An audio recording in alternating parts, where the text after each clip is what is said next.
After the first brief rains, a note of preparation runs through the Marnie. The whole atmosphere begins to change. The blacksmiths hammer away at the great containers which have replaced the old amphorae, and in the olive presses you hear the first trial thumps of the engines which now do the work of the blindfold circling mules.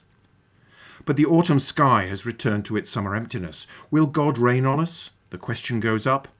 The clouds which at last assemble along the crests of the Tacitus resemble the sails of a relieving fleet after a long siege. At last the first drops fall on the dust like dark, scattered stars that soon join and overflow in puddles. By the time it ends, young grass has sprung up in a haze between the tree trunks. Sea squills expand their dark spikes. Cyclamen are sprouting among the rocks, and the branches which have steadily been losing their angular distortion droop in semicircular arcs under the weight of their berries, like the trees on a willow-pattern plate. All has been washed clean, and all that the dust and the distance veiled through the hot months leaps forward in glittering detail. Now and then a light wind travels through those thousands of trunks and lifts the pointed leaves so that the silver undersides flicker and flash in the thin November sunlight, as though a shoal of millions and millions of fish, prompted by a subconscious mass decision, were changing direction. The ripple dies down, and all is still again. A few mornings later, there are sudden voices amongst the trees after a whole year of silence, and the olive groves fill up with figures and animals. Great rectangles of sacking, helped out by a bright blanket here and there, are spread out under each tree in turn like rafts of colour. Ladders ascend into the boughs and figures group and regroup.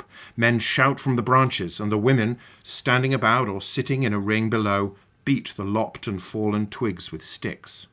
The unflagging swish, swish, swish is the predominant sound all through the harvest. The olives that patter on the cloth like rain are piled in pyramids. Children who are too young to be left alone in the empty village chase each other between the trees. Dogs bark, mules nibble the new grass, and white goats tear the leaves from the stripped twigs that cover the ground.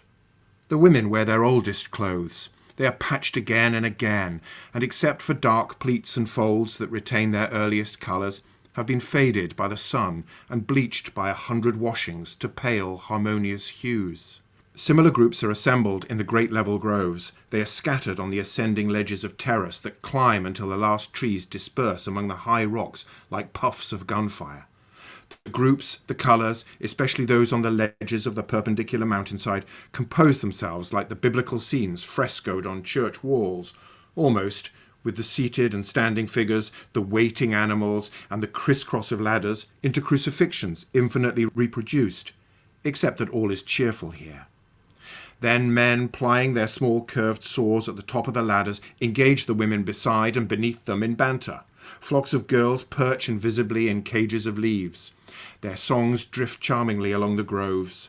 Loaded with bursting sacks and goaded by the cheerful blasphemies of their drivers, strings of mules labour through the dappled light and shade down the lanes to the olive presses. The throb of their engines has suddenly become the heartbeat of all the villages.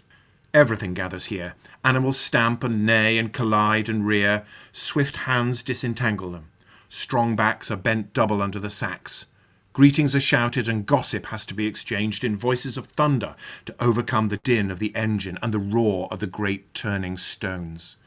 Each peasant watches his cataract of olives poured into the wooden jaws, and when at last the pale, jade-green jet of the first oil gushes from the spout below, he dips into it a piece of bread and munches it, feeling the happiest of mortals.